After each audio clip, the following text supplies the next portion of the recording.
Okay, ngayong hapon na ito, maghahanap tayo ng ating tatanungin. Ano ang tanong natin ngayong hapon na ito? Bakit sumasakit ang ulo mo kapag walang pera? Ikaw ang una kong tatanungin, Kimberly. Ang tanong ko sa'yo, sumasakit ba ang ulo mo kapag walang pera? Bakit? Siyempre po, pang bili ng gatas at Walang pambili. Ay, ano man. Talaga sasakit yung ulo mo diyan. Okay. Dahil ikaw ang unang-una nating tinanong. Okay, ayan na. Tanggapin mo ang aming munting nakayanan. Sumasakit po ba ang ulo nyo kapag wala kayong pera? Oo naman. Bakit kaya? Kasi walang pambili ng pangangailangan. Oh, yun. Sige, nandahil dyan. Akin na. Pagpasensyahin nyo na ang aming munting nakayanan. Saan po kayo, ma'am?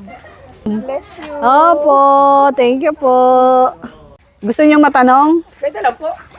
Sumasakit ba ang ulo mo kapag wala kang pera? Siyempre naman po. Ay, natural na sa tao yun. Pagka talaga walang pera, talaga saan nubes sasakit. Hindi lang tiyan, pati ulo, no? Oo. Okay, dahil dyan, tanggapin nyo ang aming munting nakayanan. Sumasakit ba ang ulo mo kapag wala kang pera? Ako, buong katawan po. Buong katawan na. Ang gamot dyan, kuya. Ayan, magluto ka na at hapunan na. Okay. Ah, sumasakit ang ulo sa mga anak. Opo.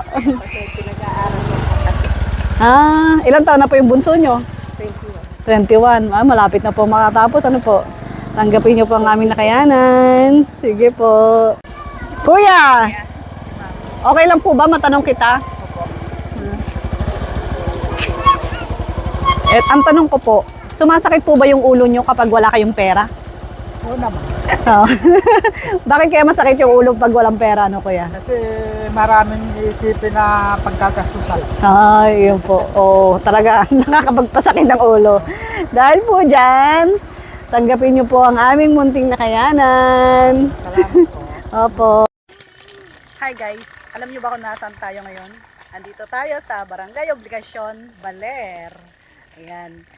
Dahil may nag-request sa atin na dito naman tayo bumisita ngayong hapon na to. Kaya namin kayo ngayon. Sino gusto mauna? Biglang nag-ayaw mo na. Ikaw na muna kuya ate. Ikaw na muna kuya. Okay, ang tanong ko, kasya ba sa'yo ang 500 na pang Noche Buena sa Pasko? Kulang po. Kulang. Ano mabibili ng 500? Yung halagang 500 po eh... Spaghetti. Kompleto na yun. Kompleto na po. Kompleto na si spaghettihin yun. Tubog-tubog po. Huwag mo lang kong tanongin, ma'am. Pagkataon na dito ng obligasyon, pinakapalo pa lang. Hindi yung kulang po talaga. Kasi isa spaghetti at pansit po. Kulang po talaga. Tapos kung haluan po ng sopas. Kulang. Kulang. Okay, dahil dyan, thanks for sharing. Pagpasensya mo na ang aming munting nakayanan. Ayan. Okay po. Ang tanong ko, kasya ba sa iyo ang 500 para sa Noche Buena? Okay, kasi naman. Kasya sa Kasi iyo. unang-una po, bibili mo na po yung tinapay eh. Ay, tinapay. Palaman. Di ba sinasabi nga po yung Pasko eh, simple lang masaya ng pamilya. Ayun lang po. Tinapay at palaman. Tinapay lang po, palaman. May kape na po. Oh, may kape na. Sama-sama lang po kayo. Masaya na po. Ang mahalaga Di naman po sama-sama. mahalaga yung pabonggaan ngayon. Oo naman. Yan lang po. Thanks for sharing. Thank you po. Okay, Okay po. po. Kulate ha. Kasya ba sa iyo yung 500 na pang Noche Buena? Opo, kasi sa pwede sa ibili 1 kilong spaghetti, lahating pansit, may kalahating sopas. So, pwede na siya, ma'am.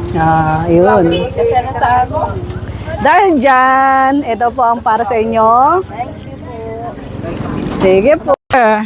Dinayo pa kita sa malayong lugar. Ang tanong namin. Teka.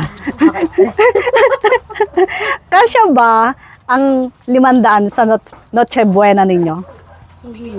Hindi. Anong kayang bilhin ng 500? Kaya lang po, ma'am. Mm-mm. Yung pang sopas lang, ma'am. Sopas. Sopas lang talaga. Kompleto naman. Hindi pa po. Baga, Hindi pa. Tipid lang. Tipid. Okay. Dahil dyan, tanggapin mo ang aming munting nakayanan.